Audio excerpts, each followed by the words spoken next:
bienvenue dans ce webinaire consacré au métier du chiffre. Pour la bonne tenue du webinaire, on vous demandera de, s'il vous plaît, bien laisser vos webcams et micros éteints pour le confort de tous et de poser vos questions si vous en avez. N'hésitez pas en tout cas à intervenir dans le chat que vous pouvez activer en cliquant sur la petite bulle en bas de votre écran. Donc aujourd'hui, pour ce webinaire, je me présente Magdalena Lecor du Cariforef et je co-animerai ce webinaire avec ma collègue Marie-Josée à qui je vais laisser la parole. Donc, bonjour à tous. Donc, l'objet de ce webinaire, c'est de partir d'une appétence pour les métiers du chiffre. Quand on a une appétence sur les métiers du chiffre, en fait, quel accompagnement on peut faire d'un public. Donc là, on vous a envoyé un questionnaire et on vous a interrogé sur vos pratiques. On va vous faire une démonstration de l'utilisation du site Choisir mon métier. J'aime les chiffres. Quelle perspective de métier s'ouvre à moi. Ensuite, on aura une intervention sur les opportunités d'emploi sur les métiers de la comptabilité. On a choisi de faire deux zooms, métier de la comptabilité et métier de la banque. Donc, on a vu dans les intervenants sur la première page, donc Elisabeth Fessard, déléguée générale de l'UDP, fera une intervention sur les opportunités d'emploi dans le métier de la comptabilité et elle a invité deux témoins qui nous feront part de leur parcours de salariés, donc Christine Willemsen et Anthony Clavier. Ensuite, on passera la parole à l'OPCO Atlas, donc Sabine Fest et Laurent Bonpas. Nous ferons un zoom sur les métiers de la banque avec une présentation des outils d'orientation découverte des métiers de la banque, un zoom spécifique sur les possibilités d'accès par l'alternance, puisque c'est un peu une spécificité de la banque. Ce secteur, en fait, offre des opportunités intéressantes d'accès au métier par l'alternance. Et puis ensuite, on finira sur les dispositifs et formations spécifiques en région pour accéder au métier de la banque, mais aussi de la comptabilité en parcours de formation continue. Voilà. Donc, bon webinaire. Les supports du webinaire donc, seront accessibles comme d'habitude sur la rubrique, donc sur Choisir mon métier pro, accompagnement des territoires, ressources, professionnalisation. Et là, dans une semaine à peu près, le replay du webinaire sera disponible. Donc, je passe la parole à ma collègue Magdalena pour qu'elle nous fasse un petit retour sur le questionnaire qu'on vous avait envoyé avec l'invitation et sur vos pratiques et outils d'information et d'orientation. Merci Marie-Josée. Donc, je vais partager les résultats du questionnaire qu'on vous avait envoyé à l'inscription. Voilà. Donc, dans ce questionnaire, est-ce que vous le voyez à l'écran? C'est bon, on voit. Oui, très bien. Oui, vous voyez tout. OK. On vous posait donc du coup deux questions. Vers quel métier du chiffre avez-vous déjà orienté les publics? Et donc, on voit que majoritairement, ce sont les métiers de la comptabilité et de l'administration, gestion et management d'entreprise, suivi ensuite des métiers de la banque et de l'informatique. Bon, après, on n'a pas eu un grand nombre de réponses, mais ça peut donner déjà une petite idée. Une deuxième question qu'on vous posait également, c'était quels outils utilisez-vous pour vous informer sur ces métiers et ou pour informer vos publics? Donc, c'est une bonne nouvelle pour nous, vous utilisez le site Choisir mon métier, les brochures métiers de l'ONICEP, et puis ensuite, donc, repères territoriaux, aussi un outil qu'on vous présentera au cours de ce webinaire. Ensuite viennent l'Observatoire et IMT de Pôle emploi. Dans les autres outils que vous nous avez cités, il y a aussi donc, le CIDJ. Alors, peut-être une petite précision sur le CIDJ. Centre information oui. Des jeunes, en fait. Hein. Une documentation jeunesse. Voilà. Ouais. Voilà. Alors, justement, sur les outils, on voulait faire un petit focus sur choisir mon métier grand public. Donc, je vais à nouveau repartager mon écran.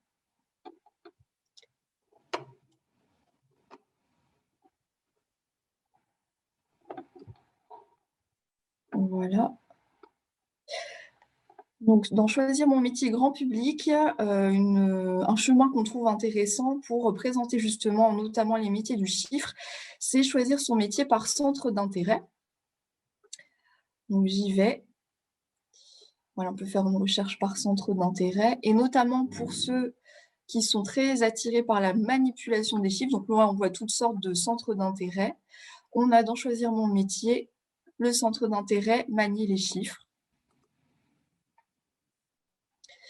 qui nous permet donc du coup de découvrir tous les métiers en lien avec la manipulation des chiffres. Donc on voit qu'il y a 41 familles, enfin branches de métiers en lien avec les chiffres, dont ceux sur lesquels nous allons faire le focus au cours de ce webinaire, métier de la banque, comptabilité, et puis vous pourrez y retourner par vous-même, il y en a encore pas mal.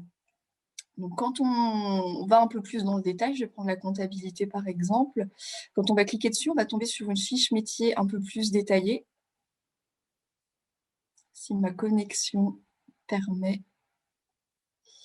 Et on voit déjà en fait le potentiel d'embauche qui est plutôt bon 4 étoiles sur 5. Et ce potentiel d'embauche donc, est un agrégat de plusieurs indicateurs voilà, entre l'offre et la demande, les déclarations préalables à l'embauche qui permettent d'avoir une idée de ce potentiel d'embauche. On a une description et une vidéo métier. Des ressources pour aller plus loin. Donc également, pour aller plus loin, s'il y avait, là c'est pas le cas malheureusement, mais des événements type forum ou tout autre événement en lien avec cette famille de métiers, ça apparaîtrait également ici.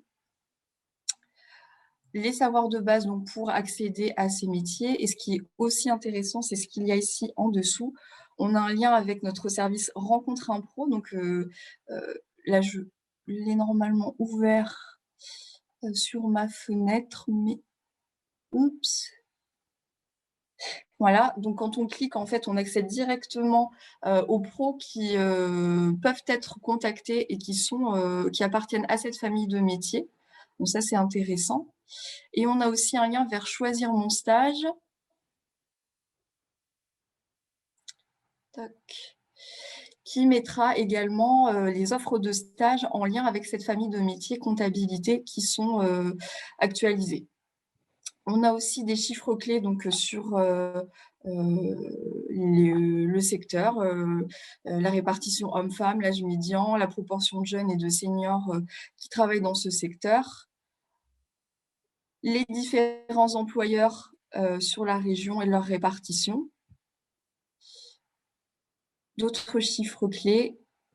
Ça aussi, ça peut être intéressant, donc les chiffres clés sur le salaire et le type d'emploi. Et puis d'autres liens qui peuvent vous être utiles. Et utiles aux futurs candidats ou personnes qui souhaiteraient s'orienter dans ces métiers. Toutes ces ressources, en fait, on vous les a mises dans un Padlet qu'on vous mettra à disposition après le webinaire et qui est aussi disponible dans le support de ce webinaire. Donc là, on vous a compilé en fait à la fois ce que je viens de vous présenter, choisir mon métier par centre d'intérêt et plein d'autres ressources sur les métiers du chiffre.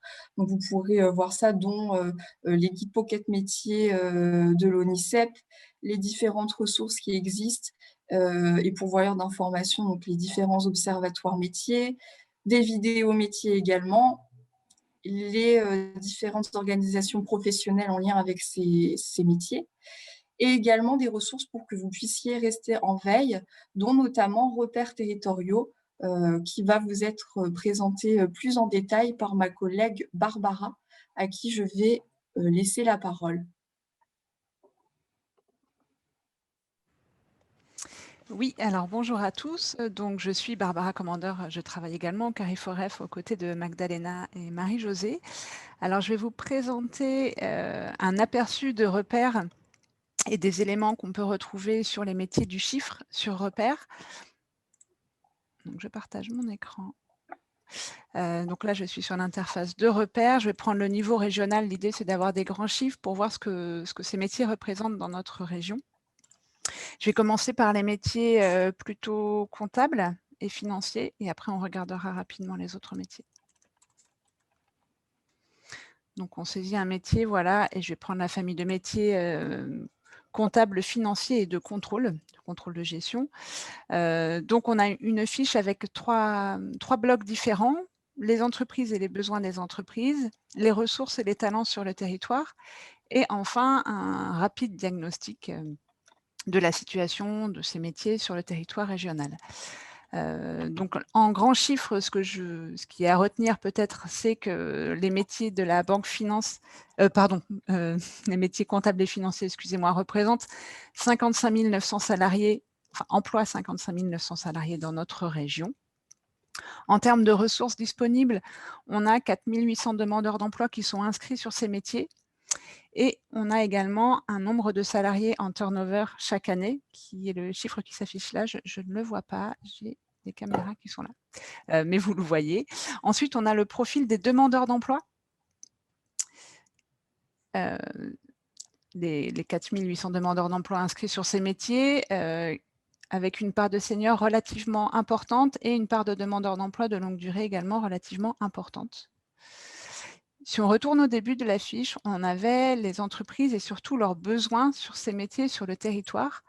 Donc là, en 2020, ces entreprises, elles ont déposé 3 371 offres d'emploi pour recruter quelqu'un dans les services comptables, financiers et de contrôle. Les recrutements sont en baisse en 2020, mais comme malheureusement pour beaucoup de métiers, mais ça c'est dû à la situation économique qui est due à la Covid-19. Ensuite, on a les principaux secteurs d'embauche de ces métiers. C'est les mêmes que l'on voyait tout à l'heure sur le site Choisir mon métier. Donc, c'est l'administration publique, les entreprises également de comptabilité et de gestion, sans surprise, et les entreprises de commerce, ce sont eux qui emploient le plus ces métiers. Et les tendances de l'emploi dans ces secteurs sont au beau fixe, donc ça veut dire qu'il y a des bonnes perspectives. Je termine avec le bas de la page qui fait un rapide diagnostic de ces métiers sur le territoire régional. J'insiste sur le fait que les résultats ici sont régionaux. Repère, normalement, permet de descendre au niveau des territoires et on va avoir des grandes différences entre des territoires comme Nantes Métropole et d'autres territoires peut-être plus ruraux. Le diagnostic ne va pas être le même. Là, c'est un diagnostic global pour la région qui n'a pas forcément de sens si on travaille sur un territoire. Parce que là, en l'occurrence, le potentiel d'embauche est affiché plutôt faible, mais on le voyait tout à l'heure sur le partage d'écran de Magdalena sur le site CMM, mais je crois qu'elle était sur le territoire de Nantes. Le potentiel d'embauche était très fort. Ouais, il faut vraiment le regarder par territoire. Les ressources disponibles au niveau régional sont jugées faibles et les difficultés de recrutement, du coup, sont jugées très fortes. Ensuite, on a un petit radar sur l'attractivité des principaux secteurs d'embauche, donc les 3 fameux secteurs qu'on voyait tout à l'heure, et ça positionne au regard du salaire moyen, du taux de temps partiel, de la part des CDI. Ça permet de comparer les conditions d'emploi dans chacun des secteurs. On a la liste des formations en bas, mais vous la retrouverez également sur CMM. Et je vous présente rapidement les mêmes chiffres, mais pour la seconde famille de métiers qui a été retenue. Donc, c'était la famille banque, finance, assurance. Donc là, même idée, hein, même présentation de résultats. Je ne rentre pas dans le détail puisque je n'ai pas le temps ce matin, mais je vous invite à y retourner par vous-même si les chiffres vous intéressent.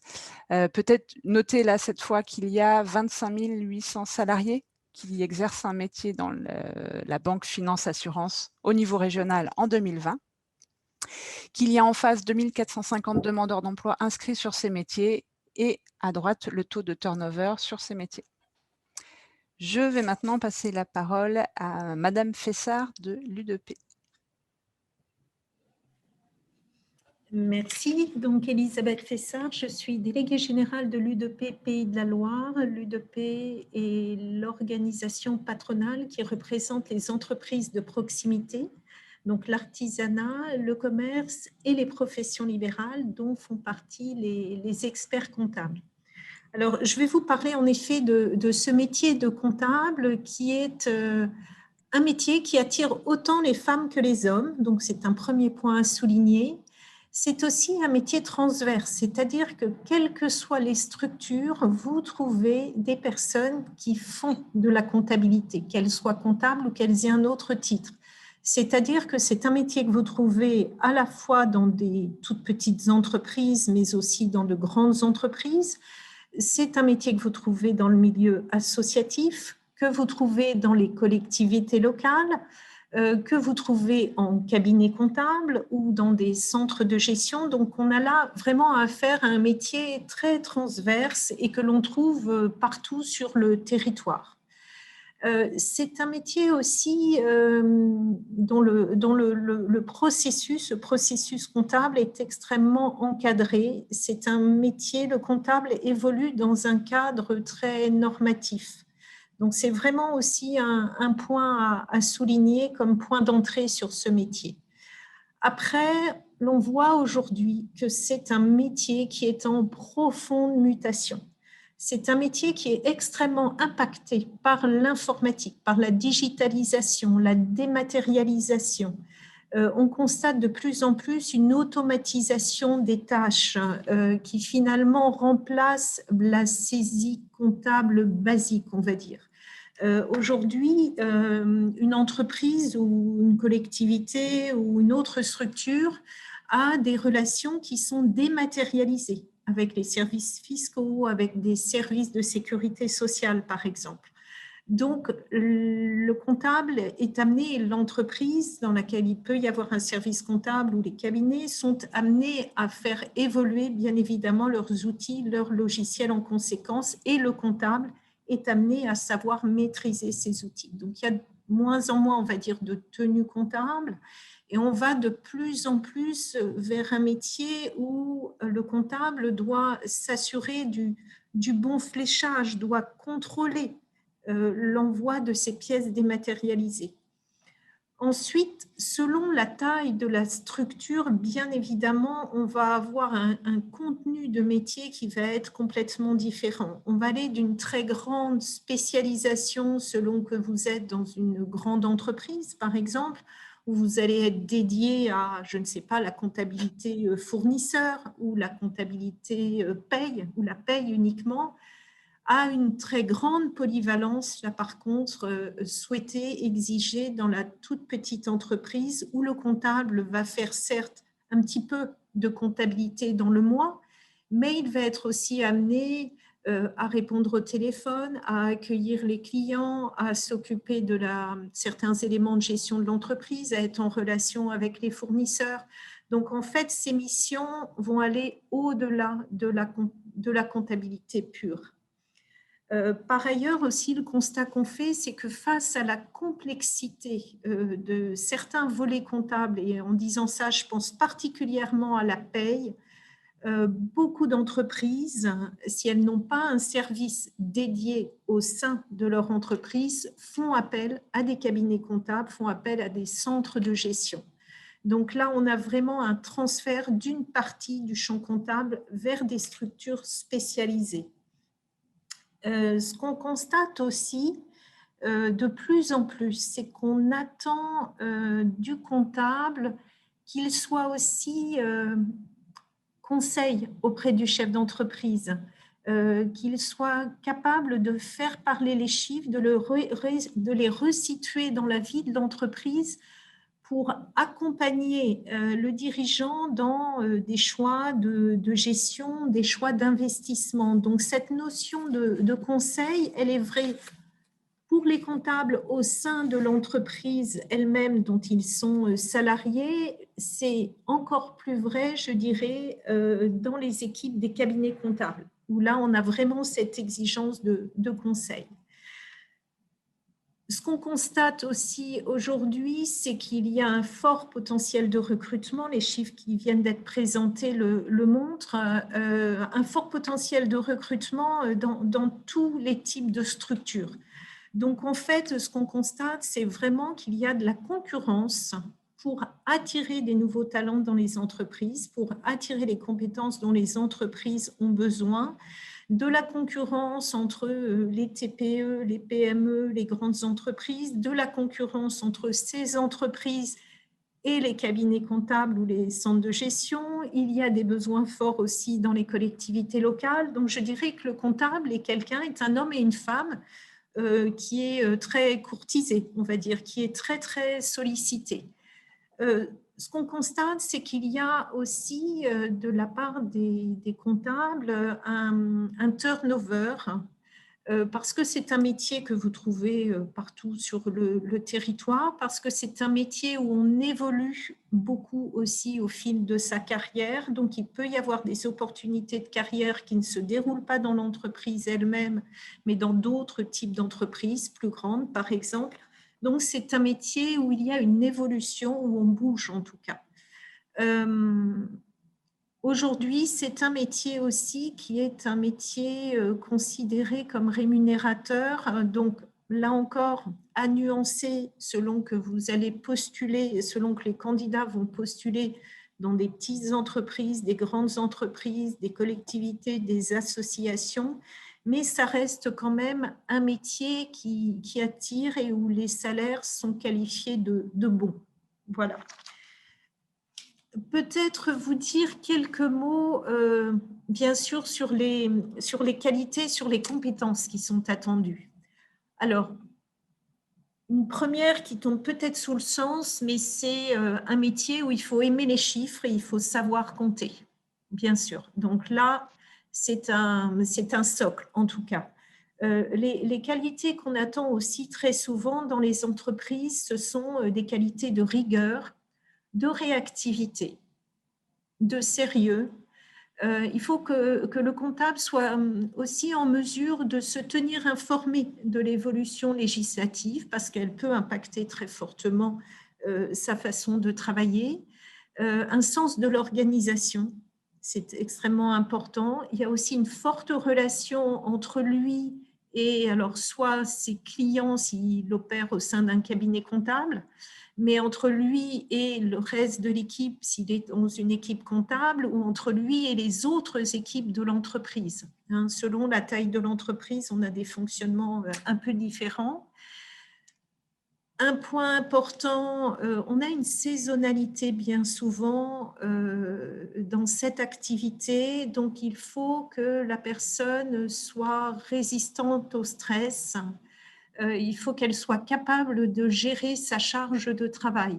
Selon la date de la fin de l'exercice comptable, on a des pointes d'activité et donc à ce moment-là, il est demandé beaucoup aux comptables. Je vous ai dit, c'est un métier qui est fortement impacté par l'informatique, la digitalisation, la dématérialisation. Donc, il faut vraiment à minima que la personne ait des connaissances en matière de bureautique, en matière de numérique, d'informatique. Et quand je parle de connaissances à minima, je dirais qu'il faut qu'elle ait même des connaissances assez solides, de base assez solides sur le sujet. Un plus, évidemment, c'est que la personne s'intéresse globalement à la vie de l'entreprise pour qu'elle puisse comprendre les interactions qu'il y a entre son travail, le service dans lequel elle opère, la vie de l'entreprise et qu'elle soit en mesure de traduire les chiffres qu'elle voit passer. Au-delà du chiffre, il y a une réalité derrière et donc si elle est intéressée par la vie de l'entreprise, c'est vraiment un plus. Alors, c'est un métier où on peut évoluer tout au long de sa vie et se former tout au long de sa vie.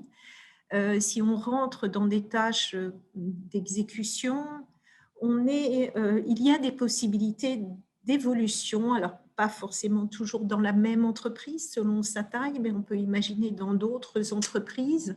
On peut évoluer vers des tâches de responsabilité avec de la délégation, des tâches d'animation d'équipe aussi. On peut devenir responsable aussi d'un portefeuille client dans un cabinet comptable. Donc, c'est vraiment un métier où on peut évoluer tout au long de sa carrière et où il faudra aussi se former tout au long de sa vie, on va dire. Alors, quels sont les... Voilà, j'essaie de suivre le déroulé. Comment va se passer le recrutement et qu'est-ce qu'on propose aujourd'hui dans les entreprises. Donc, ça a été montré par une des premières vignettes. il y a une proportion très importante de CDI et de CDI à la fois des personnes, des comptables en poste, mais aussi des postes proposés. Donc ça, c'est important à préciser. Les entreprises, je dirais aujourd'hui, utilisent vraiment tous les canaux de recrutement.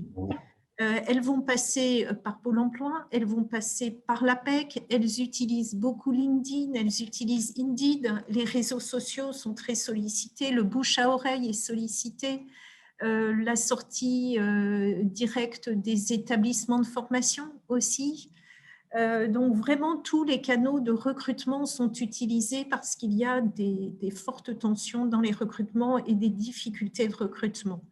Alors, quels sont les profils qui sont recrutés aujourd'hui? Je dirais, le constat fait qu'on a peu de recrutement en infrabac.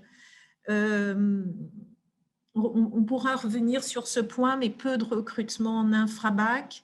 Le niveau qui va être plébiscité, je dirais, c'est plutôt le BTS et notamment tous ceux qui se forment en alternance sont des publics très recherchés. Les bacs aussi, dès lors où ils sont assortis d'un peu d'expérience. Donc, ce sont aussi des profils qui sont demandés.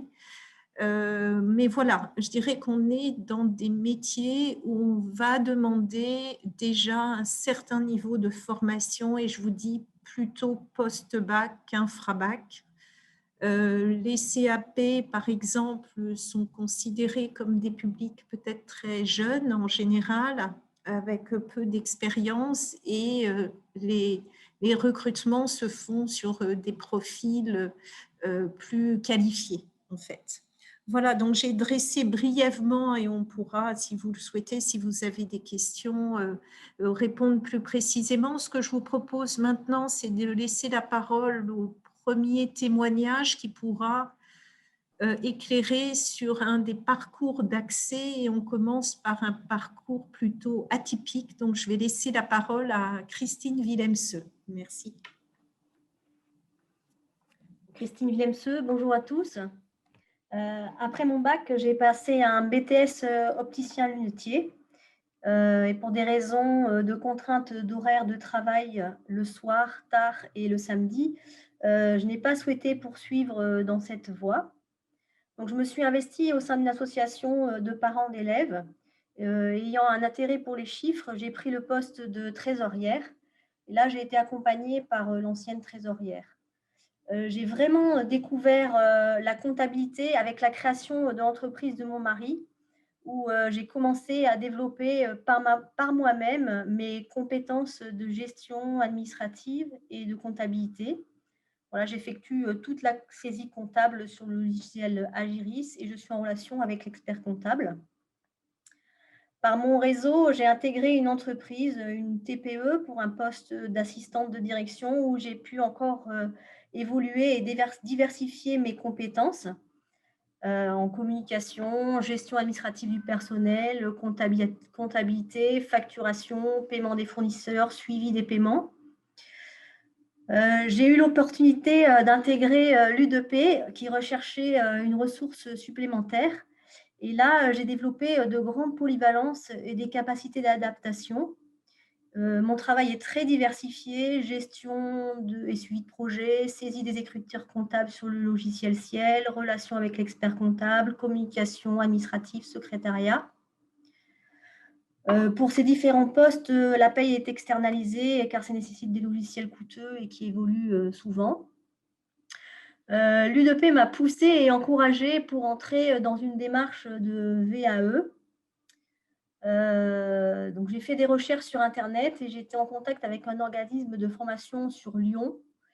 Et entre-temps, j'ai rencontré quelqu'un qui travaillait au DAVA à Nantes.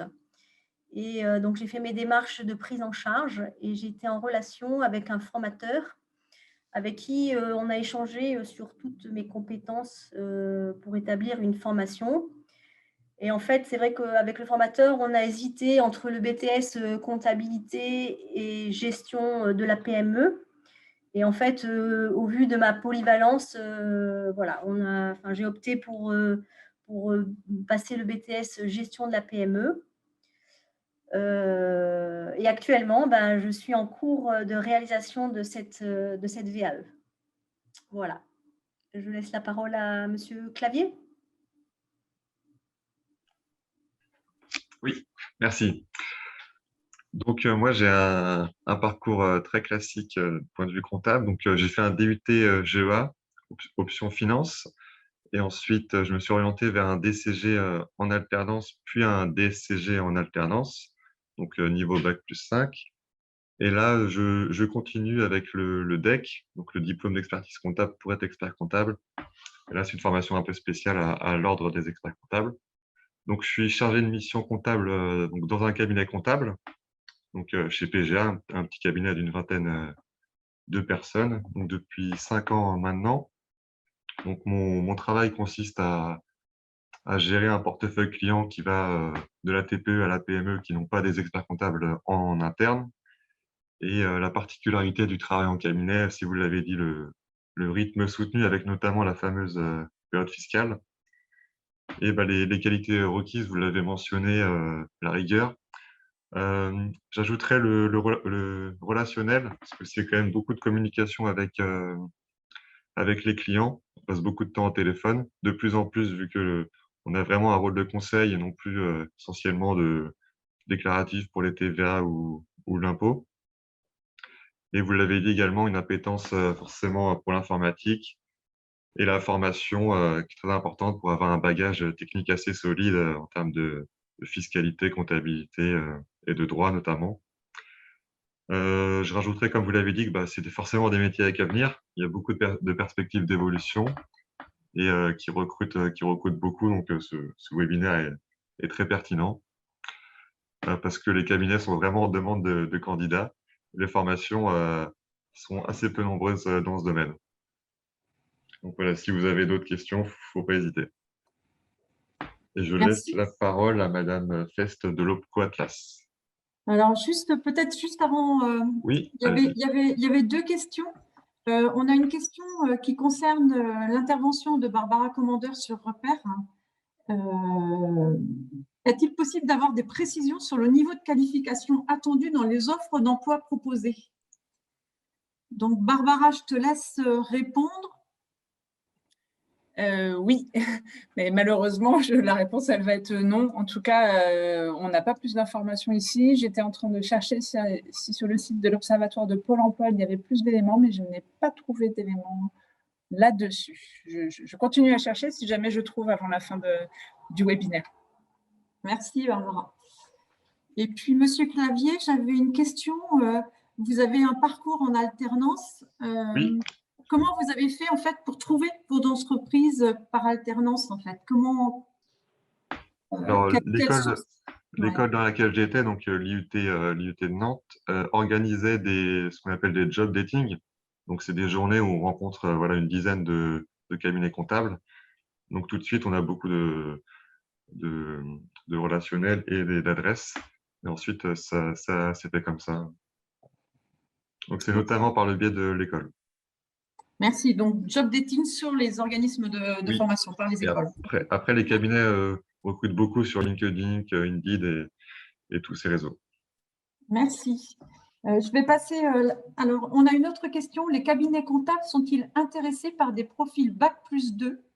Sur le terrain, nous constatons qu'ils sont en demande de niveau plutôt Bac+3 et plus. Si je peux répondre, oui, c'est vrai que le diplôme palier est un peu le DCG. Donc, DCG, c'est Bac+3. Mais en tout cas, je sais que dans mon cabinet, des BTS en alternance compta sont quand même une main-d'œuvre assez recherchée, notamment pour des postes d'assistants qui vont ensuite évoluer, qu'on va former. Donc, je pense que les deux sont assez recherchés, surtout en alternance.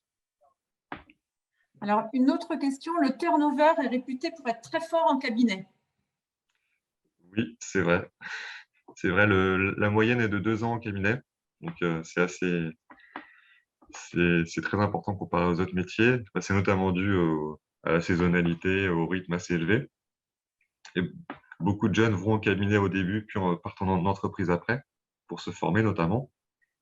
Mais après, ça dépend des cabinets. Merci. Donc, on a invité l'OPCO Atlas à poursuivre sur les métiers de la banque. Donc, je passe la parole à Sabine Fest de l'OPCO Atlas. Et puis ensuite, Laurent Bopa fera un petit zoom sur la formation. Bien, bonjour à tous. Donc Sabine Fest, conseillère branche à l'OPCO Atlas. Je vais vous faire une présentation dans un premier temps du secteur de la banque au niveau national. Donc, comme vous le constatez avec les différents chiffres que vous avez, les différents graphiques que vous avez là sous les yeux, c'est que l'industrie française bancaire est un acteur quand même très dynamique du marché de l'emploi. Excusez-moi.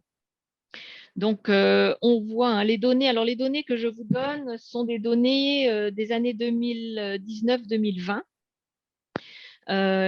Donc là, vous voyez qu'il y a quand même 44 000 recrutements en 2019. Les recrutements ont été soutenus, même s'il y en a eu moins en 2020, du fait évidemment de la crise sanitaire. Néanmoins, c'est quand même un secteur qui a poursuivi ses recrutements. Donc, c'est un secteur très dynamique en termes de recrutement. Quasiment la totalité des effectifs dans la banque sont en CDI. On voit 98%. C'est un secteur très paritaire, puisqu'on est presque à parité égale entre le nombre d'hommes et de femmes dans le secteur de la banque aujourd'hui. En revanche, il y a quand même là une forte différence entre la population cadre et la population technicien. Il y a une plus grande majorité de cadres, on va le voir pourquoi, c'est lié au métier. Mais voilà, c'est vraiment un secteur avec une grande majorité de cadres, à plus de 60%. Donc, en totalité, je veux bien revenir sur la… Voilà, non, merci. En totalité, on peut dire que voilà, il y a environ plus de 360 000 salariés dans le secteur de la banque en France. Donc voilà, secteur qui reste quand même très dynamique. Alors, les informations que je vais maintenant poursuivre, vous allez vous en rendre compte, il y a énormément de similitudes avec les métiers de la comptabilité qui ont été présentés par Madame Fessard. C'est très, très similaire. Donc, je veux bien que nous passions à la slide suivante. Merci. Donc, le secteur de la banque, qu'est-ce qu'on peut retenir ? On peut retenir que, comme je vous le disais, les recrutements restent quand même importants. Aujourd'hui, il y a des familles qui se distinguent dans les recrutements du secteur de la banque. Il y a évidemment les métiers de l'informatique, c'est exactement comme la comptabilité, une très forte digitalisation. Donc ça, c'est un secteur qui est très dynamique. Et également, on a aussi de nombreux recrutements dans le contrôle et risques. Donc, on est là vraiment sur la législation, les chiffres. C'est un secteur très dynamique. On le verra aussi, les métiers de la relation client restent vraiment très, très importants. Ce qu'il faut retenir, c'est que l'impact du digital a des conséquences très fortes sur les emplois, puisque près de la moitié des emplois doivent évoluer. Aujourd'hui, la tendance, c'est quand même à la diminution du nombre des agences bancaires. Le public se connecte, fait ses achats en ligne, fait ses demandes de prêts en ligne, fait ses commandes de chéquiers en ligne. Les entreprises, c'est la même chose. Toutes les opérations se font maintenant quasiment en ligne, ce qui veut donc dire qu'aujourd'hui, les postes, par exemple, de conseiller clientèle sont obligés d'avoir une très grande maîtrise des produits, de bien analyser les besoins de leurs clients pour pouvoir les conseiller et leur pousser les produits qui pourraient répondre à leurs besoins. D'où le développement de l'intelligence artificielle aujourd'hui dans les banques, puisque c'est en analysant les actions du public sur les différentes modalités de produits, les différentes recherches sur Internet, que des produits vont être poussés et proposés à la fois au public et en même temps aux chargés de clientèle de façon à analyser le besoin. Donc, beaucoup d'expertise, que ce soit chez les informaticiens, que ce soit chez les conseillers clientèle, très bonne maîtrise des produits, beaucoup de conseils et évidemment une très bonne maîtrise des outils informatiques. Donc, sur les effectifs, on constate quand même que la majorité des salariés travaillent en Île-de-France. Du fait des spécificités des métiers, que ce soit sur l'informatique, la relation client ou les contrôles et risques, on est quand même sur une population de cadres parce que ce sont des métiers quand même à forte qualification. C'est un secteur, comme je vous le disais, qui se féminise beaucoup, puisqu'aujourd'hui, sur la totalité du secteur bancaire, on a plus de 57% de femmes.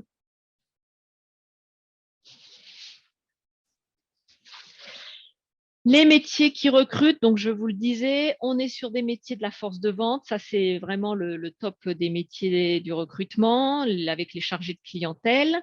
Mais les métiers du contrôle et du risque sont aussi en très forte demande, puisqu'aujourd'hui, les réglementations sont très importantes. Il faut donc constamment pouvoir contrôler avec des contrôles internes, la supervision, de la maîtrise des risques. Il faut notamment maîtriser les risques d'erreur et les fraudes. Donc, secteur à très forte qualification. Et les métiers de l'informatique, comme je vous le disais, ce sont également des secteurs à forte qualification. Donc, les métiers de chargé de clientèle, donc ça reste quand même la première cible de recrutement.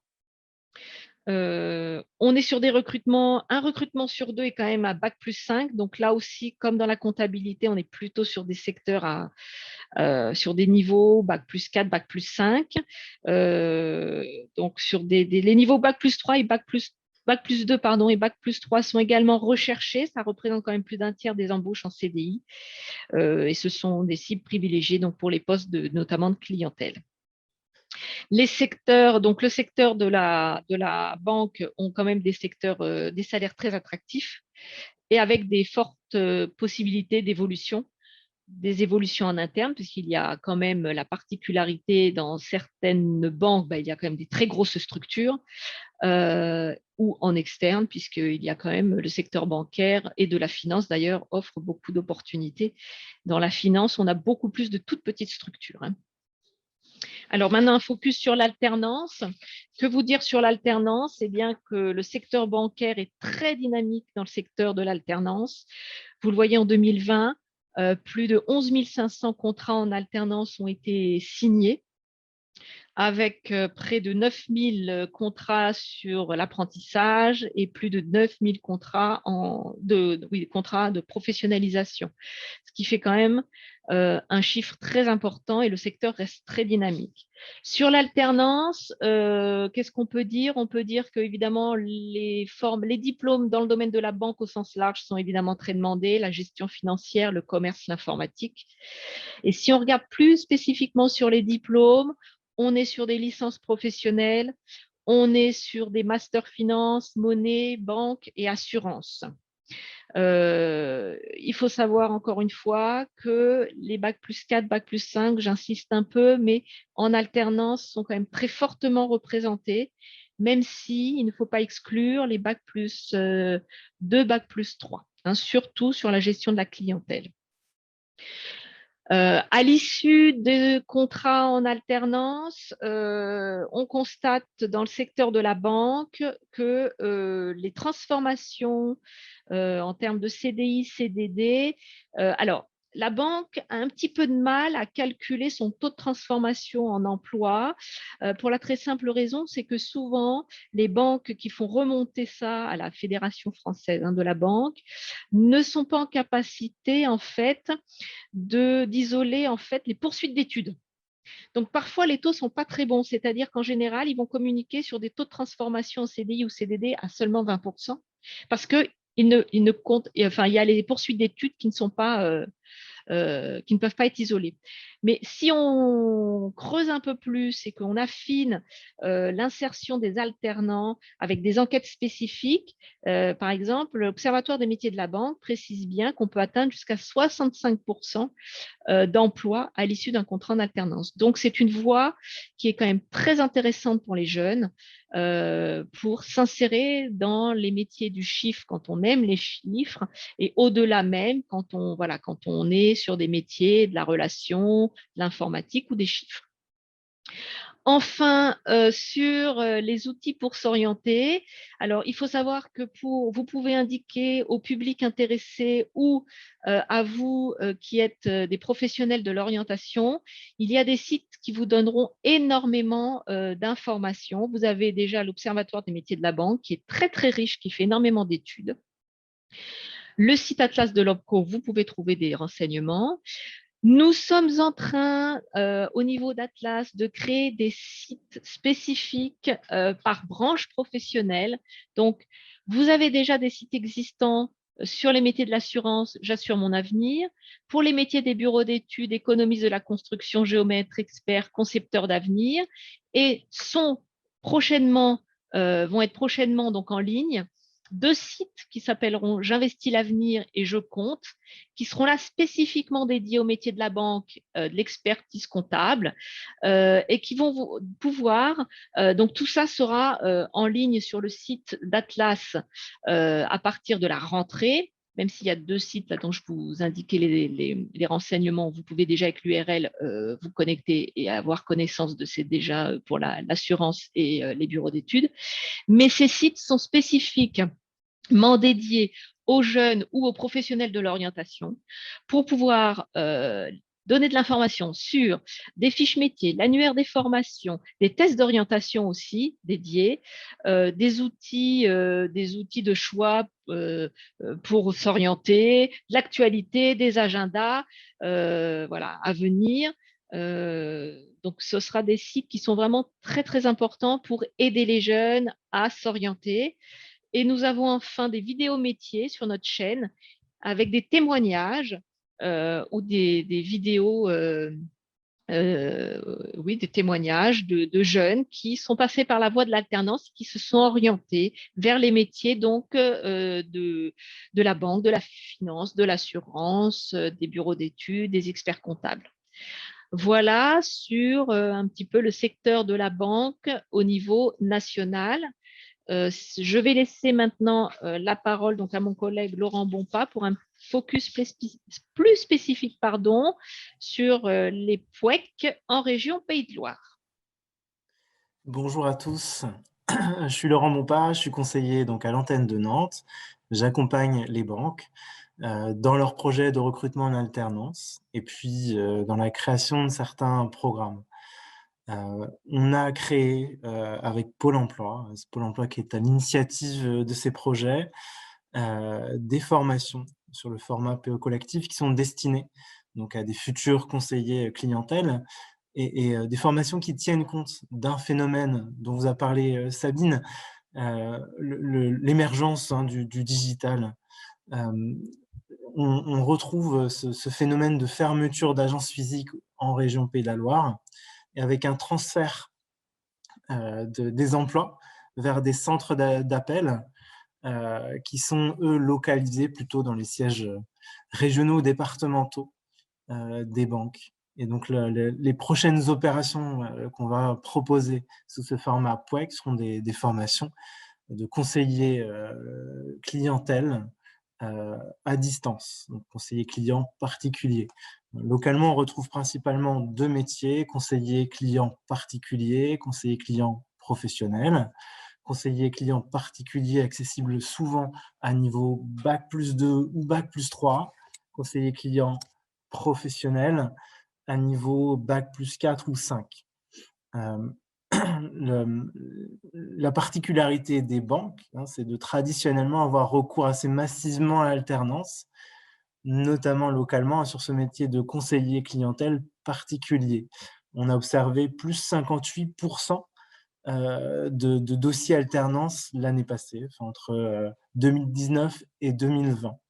Les banques ont été assez échaudées par cette expérience parce qu'elles ont investi sur des alternants qui leur ont annoncé vouloir poursuivre leurs études vers du bac plus 4, 5 et donc le métier de conseiller client professionnel, là où elles pensaient pouvoir intégrer ces alternants de façon définitive sur le métier de conseiller particulier. Donc là, la demande aujourd'hui localement des banques sont des collaborateurs qui vont s'arrêter à bac plus 2-3 et qui vont intégrer le métier de conseiller clientèle particulier et plutôt sur des centres d'appel avec une partie de leur activité au téléphone et puis le reste sur du chat ou de la réponse à des mails transmis par des clients. Donc c'est là-dessus qu'elles concentrent leurs efforts de recherche d'alternance cette année. Et puis c'est pour ça qu'elles nous ont demandé de créer ces parcours sous le format PWEC. Donc là, à l'initiative de ce projet-là, il y a la Banque Postale qui est très investie, mais d'autres banques vont sans doute rejoindre le projet en cours de route. Toutes nos PWEC sont accessibles sur le site du Cariforef. C'est même là où vous pouvez le plus facilement retrouver ces formations en tapant le mot-clé Atlas sur le moteur de recherche du Cariforef. Alors, j'ai partagé mon écran. Voilà. Voilà. Donc là, vous allez retrouver tous les résultats, toutes nos PWEC, y compris celles qui concernent les experts comptables ou la branche numérique qui est très consommatrice de ce dispositif. Mais vous retrouverez aussi tout ce qui s'adresse aux banques. Et donc là, on est sur une opération qui est proposée aux experts comptables. Voilà. Moi, le conseil que je donnerais à des personnes qui seraient chargées d'accompagner des demandeurs d'emploi, notamment ce public PIC, c'est d'essayer de les accompagner vers une reprise d'études en alternance, par exemple sur un BTS ou un DUT, bac à bac plus 2. Notamment, si vous avez des profils qui ont déjà travaillé dans des centres d'appel ou qui ont déjà travaillé sur de la vente de façon plus ou moins autodidacte et à qui les banques pourraient apporter la matière sur le plan technique, sur le plan comptable, chiffres, à travers ces formations d'alternance. Voilà, donc on s'attend à moins de contrats en alternance chez les banques cette année parce qu'elles nous font remonter des difficultés à trouver des candidats bac plus 2-3 qui voudraient s'arrêter à bac plus 2-3 et intégrer ces métiers de conseiller client particulier dans les sièges départementaux ou régionaux, donc dans ces centres d'appel. Merci. Voilà, je vais laisser la parole du coup à Marie-Josée Guillon. Oui, alors merci. Comme je suis sur le site du Cariforef, j'en profite aussi pour montrer sur comptabilité. Donc en fait, vous avez parlé donc des formations qui ont des financements qui sont abondés par la région. Donc là, on va avoir alors je la recherche, là voilà, licence, mention, gestion, bloc, consolidation des comptabilités. Et puis, on va avoir ici, normalement, des titres pro.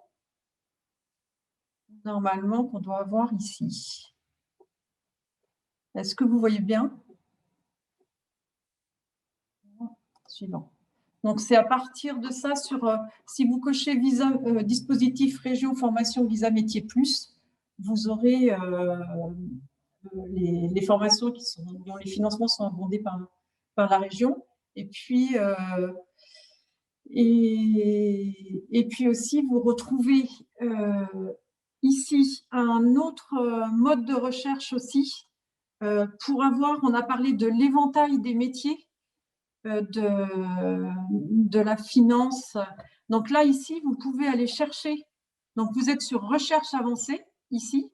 Et si vous voulez aller chercher des formations très, très spécifiques par thématique, vous avez ici tout le détail, en fait, actuariat, assurance. Donc là, c'est moins ce qui nous intéresse, mais banque, clientèle, collectivité territoriale, par exemple, des formations très, très spécifiques.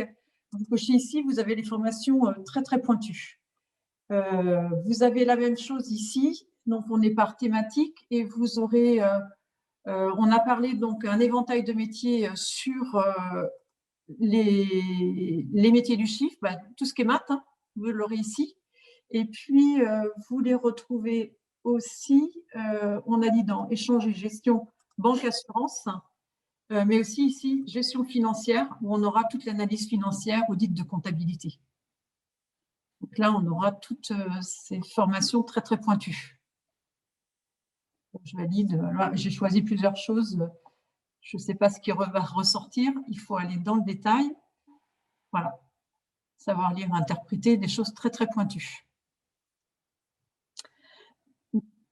On arrive au terme de ce webinaire. Donc, je vais repasser la parole à Magdalena, peut-être, pour qu'elle nous annonce les prochains webinaires. Je remercie nos intervenants. Alors, merci Marie-Josée. Avant de conclure ce webinaire, donc une annonce sur les prochains rendez-vous de la Pro. Donc, le 15 juin, les mardis de Sophie, saisir une offre en alternance. Le 20 juin, actualité du CPF pour les salariés. Un point sur le PIC Pacte régional d'investissement dans les compétences le 22 juin. Le 25 juin matin, un point sur l'accueil des primo-arrivants, des clés pour comprendre leur parcours, qui fera ça sous l'approche de l'interculturalité. Et le 25 juin après-midi, les nouvelles modalités de rémunération et de sécurisation des formations qui sont financées par la région. Je remercie tous nos intervenants pour leur intervention. À suivre, du coup, le webinaire a été enregistré et sera disponible en replay d'ici une semaine sur notre page qu'on vous a montrée au début de ce webinaire. Et nous vous enverrons aussi à suivre le formulaire d'évaluation du webinaire. Merci à tous pour vos questions et vos interventions. Et à très bientôt pour de nouveaux webinaires. Merci. Merci. Au revoir. Merci. Au revoir. Merci, au revoir. Bonne journée. Merci. Au revoir. Merci. Merci.